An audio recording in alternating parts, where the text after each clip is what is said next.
آج کل ہر دوسرے بندے کو یہ کہتے سنا جاتا ہے کہ مجھے ڈپریشن ہو رہا ہے، مجھے عجیب طرح کی ٹینشن ہے یا سٹریس ہے، یا پھر سادہ زبان میں ذہنی دباؤ ہے۔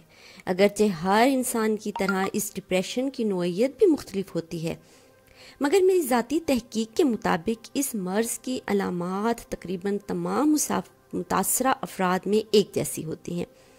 مثلا دنیا سے دل اچاٹ ہو جانا، بلا وجہ بہت زیادہ غصہ کا آنا، یا پھر چڑچڑاپن، یا پھر بلا وجہ کی لمبی خاموشی، تمام لوگوں کو اپنے سے زیادہ برتر محسوس کرنا، جیسے کہ باقی تمام لوگوں کے پاس ہر چیز ہے جو وہ چاہتے ہیں، باقی لوگ زندگی سے کس قدر مطمئن ہیں، باقی لوگ جو خواہش کرتے ہیں ان کی پوری ہو جاتی ہے، باقی تمام افراد بہت مطمئن اور آسودہ و خوشحال ہیں، بس میرے ہی نصیب ایسے ہیں، یا یہ چیز ان کے پاس ہے اور میرے پاس کیوں نہیں، یعنی اپنے توقعات کو زیادہ پھیلا دینا، بڑھا دینا۔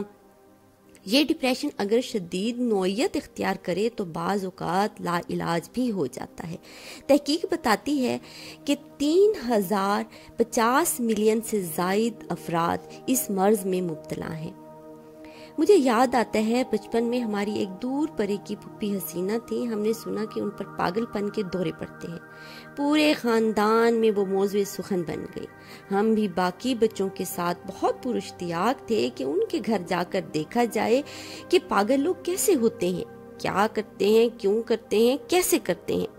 پھر جب ہم لوگ ٹھنڈے میٹھے موسم میں تمام خالائیں، پھپھیاں، چاچیاں اپنے کام دھندوں سے فارغ ہو کر کسی ایک گھر میں جمع ہوتی تو پھپھی حسینہ کا موضوع ضرور زیر بحث لایا جاتا۔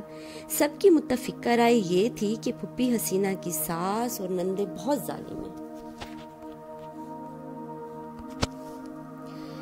ان کو نہ کچھ کھانے کو دیتی ہیں، نہ پہننے کو دیتی ہیں، اور ان کے شوہر کو بھی خوب بھڑکاتی رہتی ہیں اور وہ بہت مار پیٹ کرتا ہے، جس کی وجہ سے شاید دماغ کی کوئی رگ الٹ گئی، اور اس وقت اکثر خواتین خود ہی ڈاکٹر اور حکیم ہوتی تھی، پورے جسم کی رگوں سے بخوبی واقف ہوتی تھی کہ کس عمر میں کون سی رگ بڑھ جاتی ہے اور کون سی رگ خود ہی ختم ہو جاتی ہے۔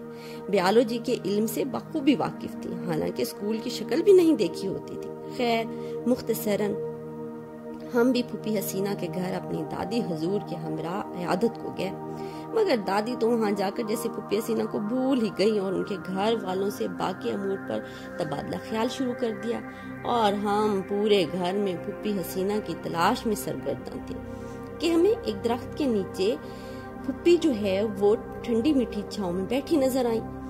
آہستہ سے ان کے قریب گئے اور ازلی مشاہدے والی حس کو استعمال کیا۔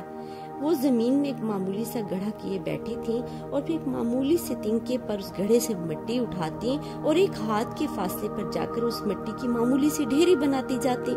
نہ جانے کب سے وہ ایسا کر رہی تھی اور ایک معمولی سے تنکے پر یہ مشقت طلب کام کر رہی تھی، مگر وہ یہ کام کر بہت انہماک سے رہی تھی کہ انہیں آس پاس کی کوئی خیر خبر ہی نہیں تھی، اور وہ بہت مطمئن نظر آ رہی تھی، کہیں سے بھی کسی قسم کی پاگل خاتون نہیں لگ رہی تھی۔ ہم جو توقع کیے گئے کہ شاید پھپھی حسینہ کے لمبے گھنے بال کھلے ہوں گے، آنکھیں بار کو ابلی ہوئی ہوں گی، چیخ و پکار کر رہی ہوں گی، بلا وجہ برتن توڑ رہی ہوں گی، شور شرابہ مچایا ہوا ہوگا، اور ہم ان کو اس حالت میں دیکھ کر خوب انجوائے کریں گے، مگر یہ ایسا نظر کچھ بھی نہ آیا۔ خیر، ہم ہاں سے ٹوٹے دل کے ساتھ باقی بچوں کے ساتھ کھیلنے میں مصروف ہو گئے۔ پھپھی حسینہ کی ساس نے کافی دیر بعد کہا، جاؤ بچوں، پھپھی کو بلا کر لاؤ، تمہاری دادی ماں کو مل لیں۔ ہم دوڑے دوڑے گئے۔ کئی آوازوں کے بعد پھپھی حسینہ متوجہ ہوئی اور پھر مسکرا کر ہمیں دیکھا۔ کپڑے جھاڑے کسی صحت مند باوقار خاتون کی طرح وہ برآمدے میں آئیں، دادی اماں کو گلے ملیں، چائے وغیرہ کا پوچھا اور اپنے گھر کے کاموں میں مصروف ہو گئی۔ ان کی ساس نے آہ بھرتے ہوئے کہا، بس بہن، یہی اس کا حال ہے، صبح کو بھی اپنے کام دھندے کر کے چپ چاپ نہ کسی سے بولتی ہے، نہ کوئی بات کرتی ہے، بس یوں ہی درخت کے نیچے جا کر بیٹھی رہتی ہے اور پتہ نہیں نہ جانے کن سوچوں میں غلطہ رہتی۔ جب بلاؤ تو آ جاتی ہے، کوئی بات کرو تو جواب دیتی ہے، ورنہ بس پاگلوں کی طرح مسکراتی رہتی ہے۔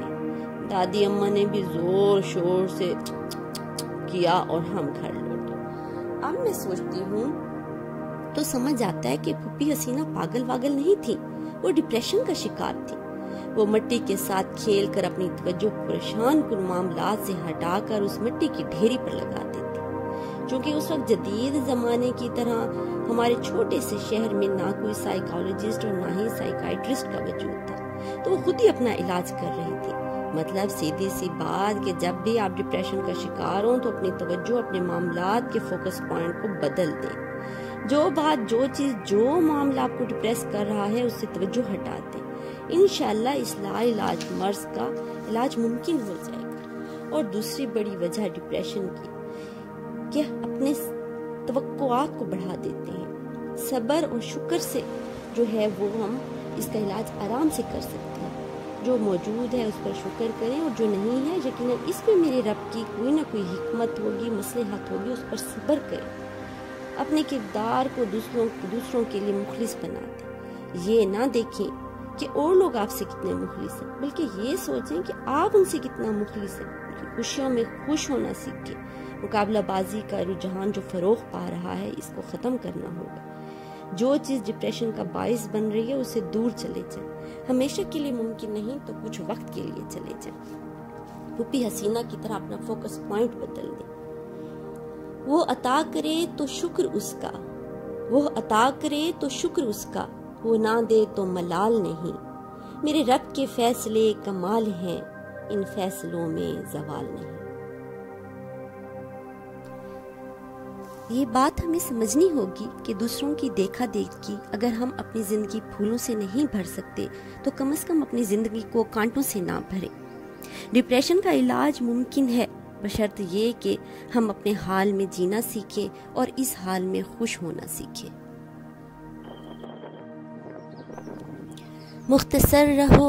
مختصر رہو مگر مخلص رہو، خود سے بھی اور دوسروں سے۔